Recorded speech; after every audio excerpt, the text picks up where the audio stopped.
Good morning, everybody. Full disclosure, the photographs that you're going to see were actually taken 24 hours ago.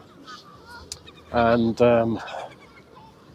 I did intend to film everything that I did, but I came out with a battery that wasn't exactly fully charged in the GoPro.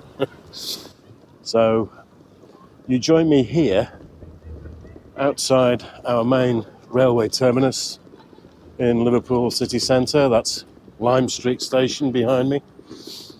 And as I change the shot, you'll see that we have the Radio City Tower, and over yonder is the magnificent St George's Hall, which is where I'm actually going to go to now and show you the kind of shots that I was trying to take yesterday.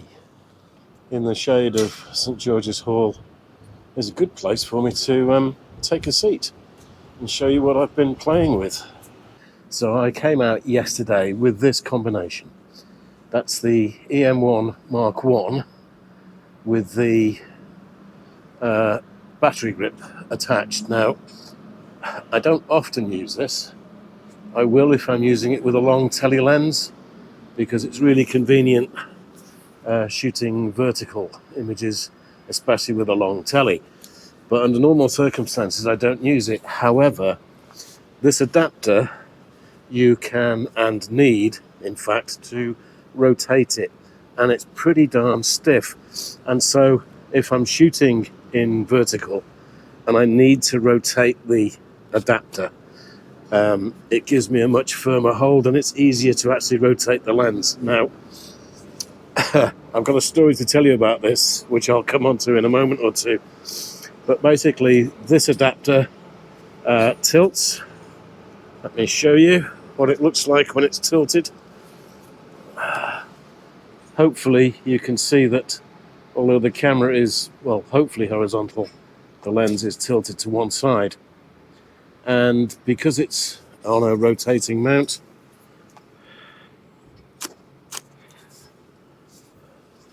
I can twist it in a variety of different ways.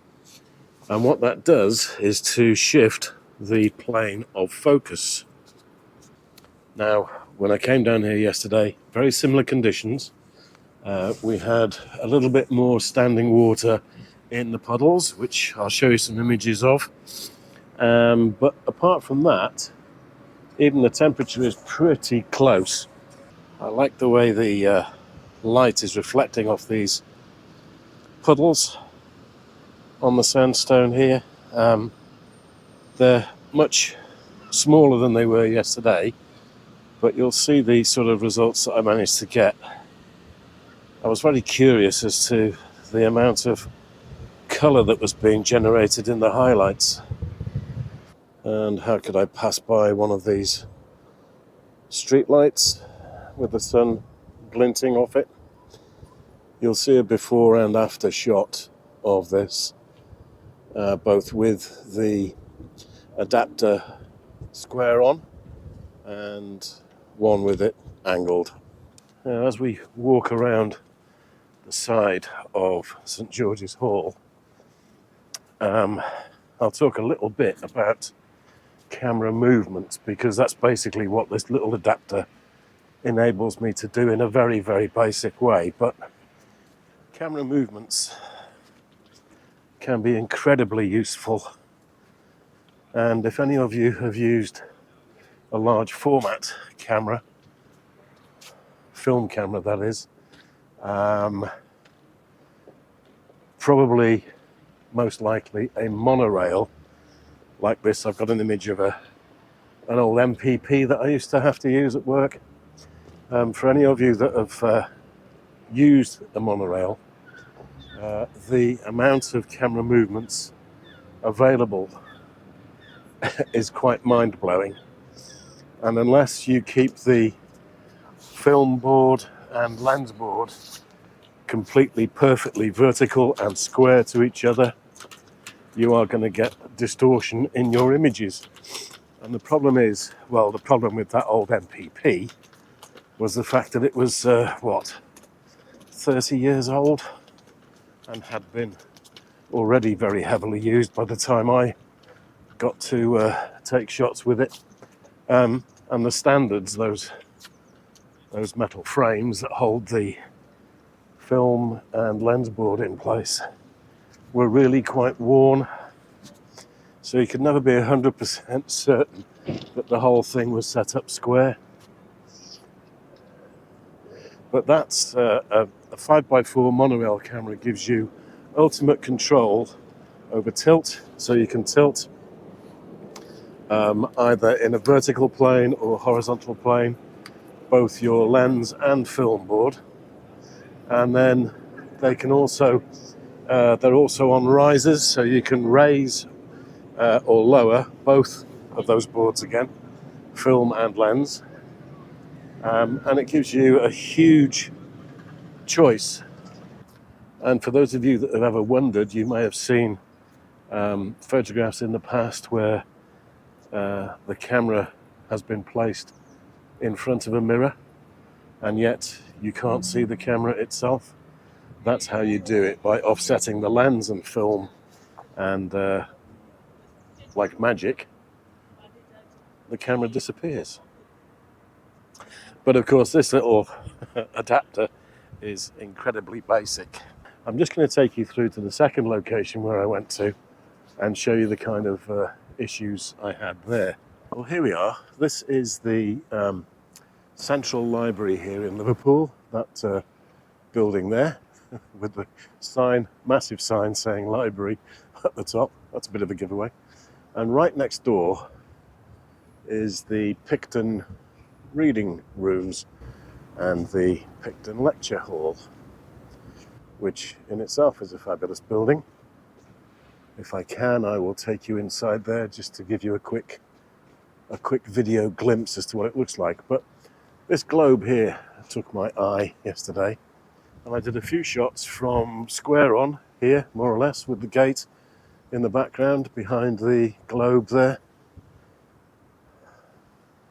And then I did a few from around here with the library facade in the background. And this is where I dropped a clanger. Well, I dropped more than a clanger. I dropped the lens. I'll just see if I can demonstrate to you why that happened. So what I was trying to do yesterday was to alternate between horizontal and vertical shots. That's partly the reason why I left the battery grip on the EM1. And as I say, this mount is really very stiff, which is not a problem. You've got a good grip on the camera, no issue. So yesterday, when I was changing the plane of focus, in other words, the tilt, on one occasion, I twisted the lens anti-clockwise. But I made the mistake of gripping the lens by the lens release catch, which on Olympus lenses is right here.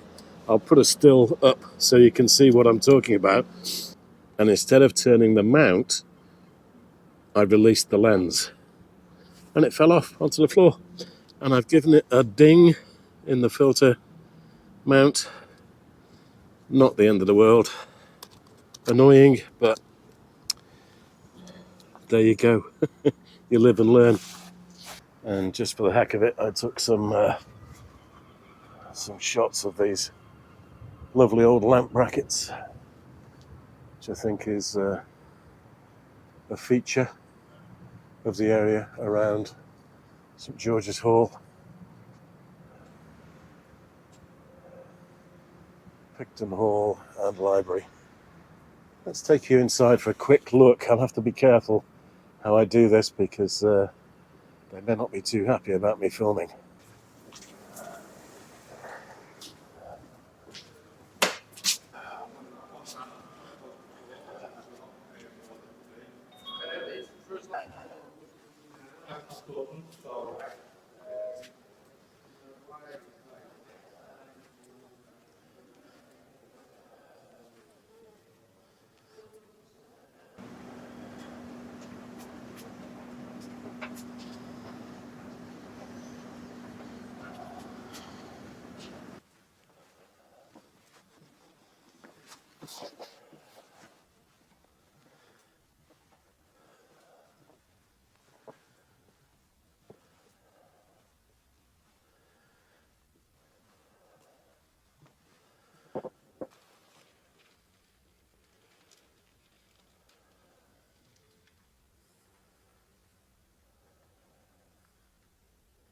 I'm not at all sure what the footage is going to be like from inside the Central Library and Picton reading rooms. I hope I got something to show you anyway. If I can find them, I'll put some stills that I've taken over the years inside there. Perhaps give you a better idea. The irony about me using this very basic tilting adapter is the fact that, of course, nowadays, with Photoshop and I guess every professional grade software package that you can get, you can do exactly the same thing in post-production without having to worry about a tilting adapter and your lens falling off when you least expect it. I mean, from that point of view, you can probably think to yourself, well, what a twit you are, Alan. Okay, yeah, maybe. It cost me £10, no big deal. Gives me a bit of fun and enjoyment. Also gives me a bit of frustration when I bounce a lens off the floor. These things happen. Even if you don't go down the route of buying a dedicated tilt and shift lens, and of course everybody does them nowadays. I've got some stills that I can put up on the video for you. You've got the likes of Canon, Nikon, rocking on, and of course Nikon were one of the first people to produce it for their f-mount lenses back in the 60s and 70s with their PC Nikkor, perspective control Nikkor. So that was a very early example. And but needless to say, they are horrendously expensive, those lenses. And unless you've got a professional requirement to do things like interiors and other architectural work, boy, they're going to cost you a lot and hardly ever get used. Until the next time, look after yourselves, and I'll see you very soon. Bye for now.